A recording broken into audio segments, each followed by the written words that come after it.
आज हमारे विवाह की 5वीं वर्षगांठ थी। वैवाहिक जीवन के ये 10 वर्ष मेरे लिए किसी चुनौती से कम न थे, क्योंकि इन सालों में अपने वैवाहिक जीवन को सफल बनाने के लिए मैंने कसर नहीं छोड़ी थी। खुशी इस बात की भी थी कि मैं अपनी पत्नी को भी अपने रंग में ढालने में सफल हो गया था। इन चंद वर्षों में मैं ये भी समझ गया था कि बचपन में बच्चों को दिए गए संस्कारों को बदलना कितना मुश्किल होता है। आपको बता दूं कि रीमू यानी मेरी पत्नी रीमा मेरी बचपन की मित्र थी। उससे विवाह होना मेरे लिए बहुत बड़ी खुशी की बात थी। जिससे आप प्यार करते हो उसी को अपनी पत्नी के रूप में प्राप्त करना जीवन की बहुत बड़ी उपलब्धि तो कहा ही जा सकता है। रीमा मेरा पहला प्यार थी। जब हम एक दूसरे को टूटकर चाहने लगे थे, तब हमें खुद ही पता नहीं था कि हमारे प्यार का भविष्य क्या होगा, पर फिर भी चांदनी रात के दुधिया उजाले में एक दूसरे का हाथ थामे हम दोनों घंटों बैठे रहते थे। रीमा की कोयल स्वरूप मधुर वाणी से झरते हुए शब्द रूपी फूलों जैसी उसकी बातें मेरा मन मोह लेती थी। तब मैं ग्रेजुएशन कर रहा था। जब रीमा का परिवार हमारे पड़ोस में रहने आया था, उसका घर मेरे घर से 10 कदम की दूरी पर ही था। उस दिन मैं जब कॉलेज से लौटा तो अपने घर से कुछ दूरी पर सामान से लदा ट्रक खड़ा देखकर चौंक गया था। तेज कदमों से अंदर जाकर माँ से पूछा, माँ ये सामान किसका है? कौन आया है रहने? मुझे क्या पता किसका है। तू भी फालतू की बातों में अपना दिमाग खराब मत कर। खाना तैयार है, चुपचाप खा ले, कहकर माँ अपने काम में व्यस्त हो गई। पर मेरा मन तो न जाने क्यों उस ट्रक में ही उलझ गया था।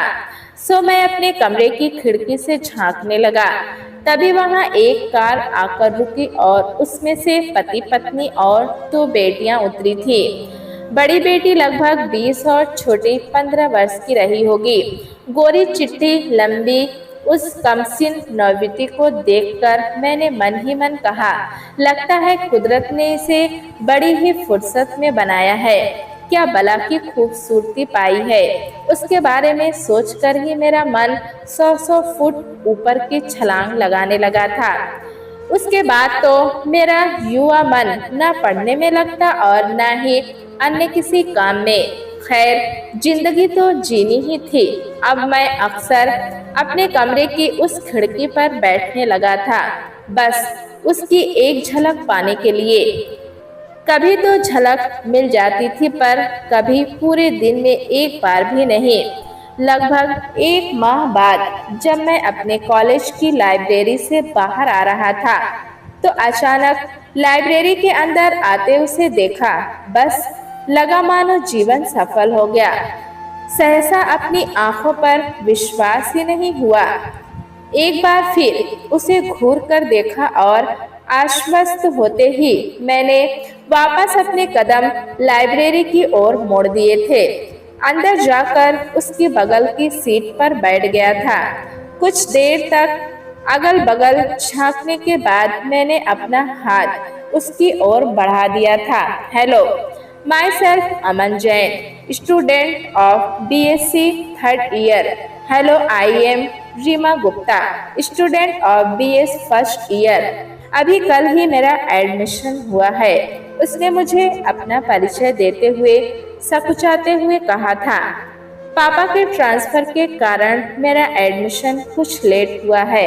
क्या आप नोट्स वगैरह बनाने में मेरी कुछ मदद करेंगे? Why not, any time. वैसे मेरा घर तुम्हारे घर के नजदीक ही है। मैंने 2 कदम आगे रहकर कहा था और इस तरह हमारी पहली मुलाकात हुई थी। नोट्स के आदान प्रदान के साथ ही हम कब एक दूसरे को दिल दे बैठे थे, हमें ही पता नहीं चला था। ग्रेजुएशन के बाद मैं राज्य प्रशासनिक सेवा की तैयारी करने लगा था और वो पोस्ट ग्रेजुएशन की।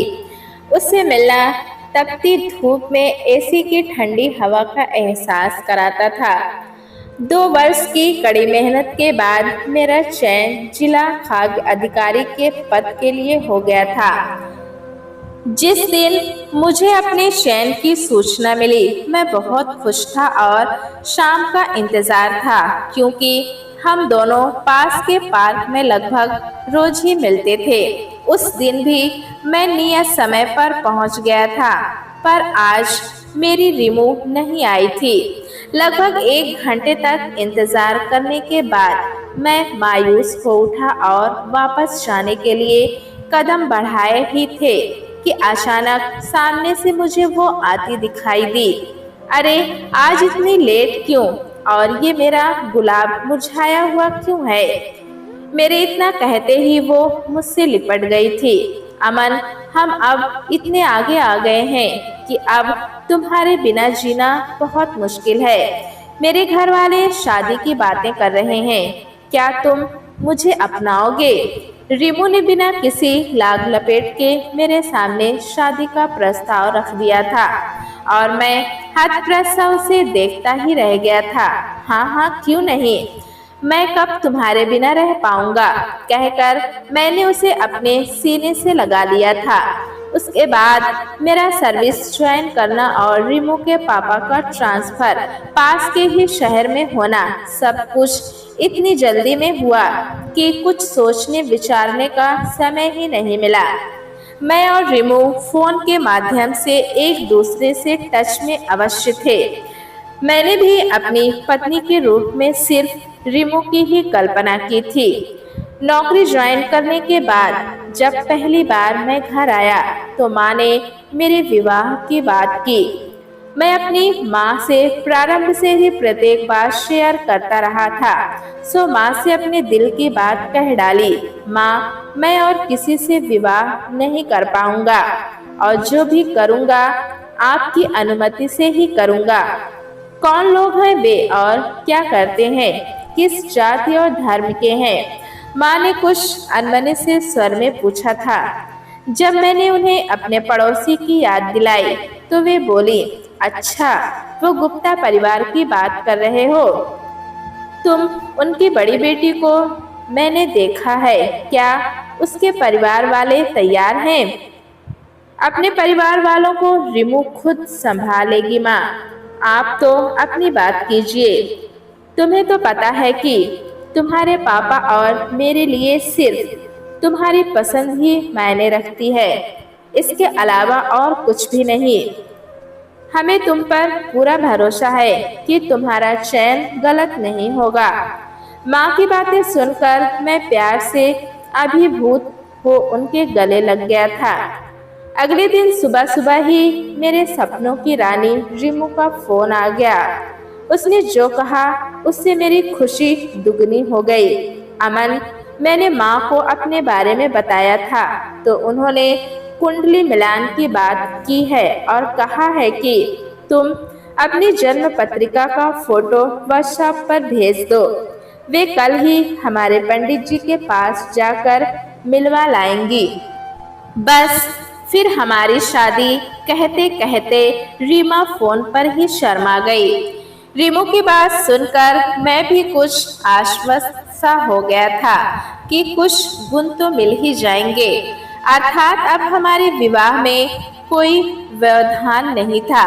मन ही मन मैं अपने और रिमू के सुनहरे भविष्य के सुनहरे सपने बुनने लगा था। 2 से 3 दिन यूं ही ख्यालों में निकल गए। एक दिन जब मैं शाम को ऑफिस से निकल रहा था तो रिमू का फोन आया। वो फोन पर जोर जोर से रो रही थी। मैं उसका रोना सुनकर घबरा सा गया और बोला, क्या हुआ, कुछ बताओगी भी? क्यों इतनी जोर जोर से रो रही हो? अमन, कल माँ गई थी हमारे पंडित जी से कुंडली मिलवाने, पर उन्होंने कहा है कि दोनों की कुंडली में लेश मात्र भी मिलान नहीं है। इन दोनों का विवाह किसी भी हालत में संभव नहीं है और अगर किया गया तो लड़की का वैधव सुनिश्चित है। इसलिए माँ पिता जी ने इस विवाह के लिए साफ मना कर दिया है। अब क्या होगा, कहकर फिर वो जोर से रोने लगी और फोन काट दिया। रिमू के माता पिता की ऐसी रूढ़िवादी सोच ने मुझे हैरत में डाल दिया, क्योंकि खुद को अति आधुनिक बताने वाला परिवार इतना अंधविश्वासी और दकियानुसी हो सकता है, ये तो मैंने सपने में भी नहीं सोचा था। रिमू का भाई यूएस से एमबीए कर रहा था। पूरा परिवार प्रतिदिन अपने बेटे से स्काइप पर बातचीत करता था। घर के प्रत्येक सदस्य के पास अपना अलग लैपटॉप और आधुनिक तकनीक के समस्त साधन मौजूद थे। घर की एक वस्तु आधुनिकता का बखान करती सी प्रतीत होती थी। बात बात में अपनी आधुनिकता का प्रदर्शन करने वाले परिवार का इतना अंधविश्वासी होना मेरे लिए किसी आश्चर्य से कम नहीं था। जन्म पत्रिका और कुंडली को इतना अधिक महत्व देने वाले ये तथाकथित आधुनिक परिवेश के जनमानस क्यों नहीं समझ पाते कि विवाह किसी कुंडली उंडली से नहीं, बल्कि दो लोगों की परस्पर समझदारी से सफल और असफल होते हैं। क्या जन्म कुंडली में सभी गुण मिलाकर किए विवाह असफल नहीं होते? जबकि वास्तविकता तो ये है कि विवाह की सफलता और असफलता तो पति पत्नी की परस्पर समझ, त्याग और समर्पण की भावना पर निर्भर करता है। खैर, इस समय तो मुझे अपनी इस समस्या का ही कोई उपाय तलाशना था, सो शांत मन से किसी हल पर विचार करने लगा। इसके बाद दो एक अवसरों पर मैंने खुद रिमू के माता पिता को कुंडली की निरर्थकता के बारे में समझने का काफी प्रयास किया, पर उनका एक ही जवाब था, हम जानबूझकर अपनी बेटी को विधवा होते नहीं देख सकते। उनसे बात करके मुझे भी समझ आ गया था कि उनके मन में कुंडली के बीजों की बैठ बहुत गहरी है। सो उनके आगे बोलना भैंस के आगे बीन बजाने जैसा था। कुछ दिनों बाद मुझे अपने एक मित्र के विवाह में भोपाल जाना पड़ा। मित्र ने बिना किसी तामझाम के कोर्ट में रजिस्टर्ड मैरिज की थी, जिसमें महज उसके परिवार वाले ही शामिल थे। लड़की के माता पिता ही नदारद थे। पूछने पर पता चला कि लड़की के माता पिता किसी भी स्थिति में इस अंतरजातीय विवाह के लिए तैयार नहीं थे। इसलिए दोनों ने बिना माता पिता के ही रजिस्ट्रार्ड विवाह करने का फैसला लिया था। वापस आते समय मैं भी रजिस्ट्रार्ड विवाह के बारे में सोचने लगा कि अब शायद मेरे लिए भी यही चारा है, क्योंकि आज 2 वर्ष हो गए, पर रिमू के माता पिता सब कुछ सही सलामत होते हुए भी कुंडली के साथ समझौता करने को तैयार नहीं थे। न जाने कैसे और क्यों उनके मस्तिष्क में इस जन्म कुंडली ने भी सर्प की भांति की कुंडली मार ली थी। एक दिन बातों ही बातों में मैंने फोन पर रिमू से माता पिता की अनुमति के बगैर रजिस्टर्ड विवाह करने की बात कही। इस पर रिमू बोली, अमन, विवाह के बाद अगर कुछ ऐसा वैसा हो गया तो? क्योंकि पंडित जी ने कहा है कुछ नहीं होता रिमू। मैं ऐसे किसी भी अंधविश्वास में विश्वास नहीं करता। मैंने ऐसे कितने ही जोड़े देखे हैं जो पूरी तरह कुंडली मिलने के बाद भी ताउम्र लड़ते झगड़ते और एक दूसरे से असंतुष्ट ही रहते हैं। और मेरे ही परिचित कितने ऐसे जोड़े हैं जो अंतर्जातीय विवाह करके भी आज खुशहाल जीवन जी रहे हैं। हम दोनों मिलकर अपने गृहस्थ जीवन को खूबसूरत बनाएंगे। क्या तुम माँ पापा को छोड़कर मेरी खातिर आ सकती हो? कहते हैं ना, युवावस्था का प्यार अंधा होता है, जिसमें सिर्फ और सिर्फ प्यार को पाने की चाहत होती है। सो सुनिश्चित दिन पर रीमा अपने माता पिता की अनुमति के बगैर घर से आ गई और मेरे माता पिता की मौजूदगी में मैंने रिमू से कोर्ट मैरिज कर ली। हमारे विवाह के बाद रिमू के माता पिता ने प्रारंभ में तो कुछ नाराजगी प्रदर्शित की, पर बाद में धीरे धीरे सब सामान्य हो गया। विवाह के बाद रीमू को लेकर मैं अपने पोस्टिंग स्थल रीवा आ गया था। कुछ शादी की व्यस्तता और मौसम के बदलाव ने ऐसा असर दिखाया कि आते ही मैं चिकनगुनिया नामक बीमारी से ग्रस्त होकर 1 माह तक बिस्तर पर ही रहा।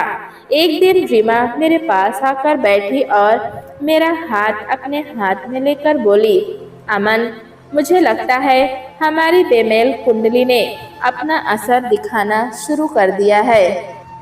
तुम्हारा दिमाग खराब है। मैं तुमसे बार बार कहता हूँ, इस प्रकार का कोई वहम अपने मन में मत पालो। ये सब बेकार की बातें हैं। कहकर मैंने रीमा को चुप करा दिया। मुझे पूरी तरह ठीक होते होते ही लगभग 6 माह लग गए। सब कुछ सामान्य हुए अभी कुछ ही दिन हुए थे कि एक दिन अचानक मेरे बड़े भाई को हार्ट अटैक हो गया और जब तक उन्हें अस्पताल ले जाया गया उन्होंने दम तोड़ दिया। अब तो रीमा के अंधविश्वासी मन का वहम और भी मजबूत हो गया। जब हम लोग भैया का क्रियाक्रम करके वापस आ रहे थे तो रीमा कहने लगी, अमन, तुम मानो या ना मानो, हमारे बड़े बुजुर्ग जन्म कुंडली मिलाकर विवाह करने की बात सही ही कहते थे। देखो, हम अपने विवाह के बाद चैन से रह तक नहीं पा रहे हैं। एक के बाद एक विपत्तियां आए ही जा रही हैं। गृहस्थ जीवन को तो हम महसूस तक नहीं कर पा रहे, तो फिर क्यों तुम चली आई अपने माता पिता को छोड़कर मेरे साथ? जिससे जन्म कुंडली मिलती उसी से शादी कर लेती। रीमू की बेबुनियादी बातें सुनकर मैं लगभग झुंझला सा गया था।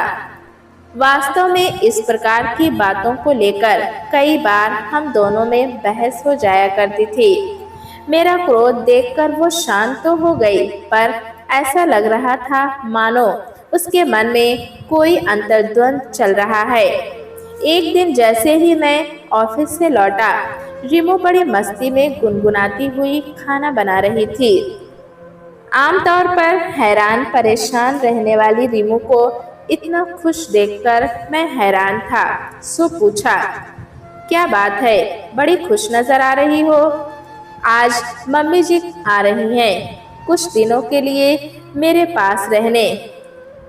तब तो तुम माँ बेटी की ही तूती बोलेगी। आज से इस घर में मैं बेचारा एक कोने में पड़ा रहूंगा।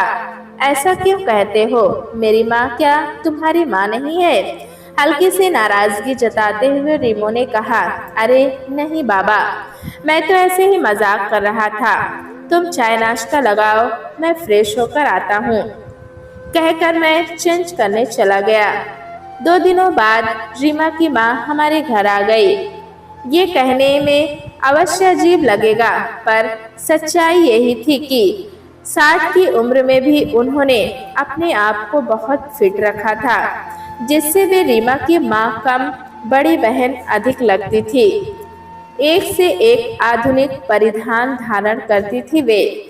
आते ही उन्होंने रीमा को अपना लाइफ स्टाइल बदलने और हेल्दी डाइट प्लान बनाने को कहा, ताकि उसके दिन पर दिन बढ़ते कमर के घेरे को कम किया जा सके। घर के बदलते रंग ढंग को देखकर मैं भी बड़ा खुश था, पर एक दिन जब सुबह मैं ऑफिस जाने को तैयार हो रहा था तो माँ बेटी को एक साथ तैयार होकर जाते देख पूछ लिया, अरे इतनी सुबह सुबह कहाँ जा रही हैं आप दोनों? चलिए, कहाँ जाना है मैं छोड़ देता हूँ। कहीं नहीं बेटा, यहीं पास के ही मंदिर में जा रहे हैं। पैदल जाएंगे तो वॉक भी हो जाएगी। आप ऑफिस जाइए। सासू माँ ने कहा तो मैं आश्वस्त होकर ऑफिस रवाना हो गया। इन दिनों पहले की अपेक्षा रीमू कुछ अधिक शांत और खुश नजर आने लगी थी। मैं इसे माँ के आने की खुशी समझ रहा था। कुछ दिनों के बाद मुझे ऑफिस के काम से ग्वालियर जाना पड़ा। मेरा काम एक दिन पूर्व ही समाप्त हो गया, सो मैं एक दिन पहले ही घर वापस आ गया। जैसे ही घर के द्वार पर पहुंचा तो घर से पंडितों के मंत्रोच्चार की ध्वनि आ रही थी। अंदर जाकर देखा तो रीमू और उसकी माँ 4 पंडितों से घिरी हवन करवा रही थी। क्रोध से मेरी आंखें ज्वाला बरसाने लगी, पर मौके की नजाकत को समझकर मैं शांत रहा और अंदर चला गया। कुछ ही देर में रिमू घबराती हुई मेरे लिए चाय नाश्ता लेकर आई तो मैं लगभग चीखते हुए बोला, ये सब क्या हो रहा है रिमू? जबकि तुम्हें पता है कि मैं इन सब अंधविश्वासों और ढकोसलों को नहीं मानता। अरे बेटा, जन्म कुंडली का दोष शांत करवाने के लिए ये पूजा करवाना अत्यंत आवश्यक था। अब देखना, तुम्हारा गृहस्थ जीवन बहुत अच्छे से चलेगा। बहुत पहुंचे हुए पंडित जी हैं और उन्होंने पूजा भी बहुत अच्छी करवाई है। रीमू को बोलने से पहले ही उसकी माँ ने अपनी सफाई दी। माँ जी, ये सब मन का वहम है। क्या कमी है आपकी बेटी को बताइए। जन्म मृत्यु हारी बीमारी ये सब तो जीवन के एक हिस्से हैं। आज दुख है तो कल सुख भी आएगा। अगर पंडित जी इतने ही पहुँचे हुए हैं तो क्यों नहीं कोई अच्छी सी नौकरी प्राप्त कर ली?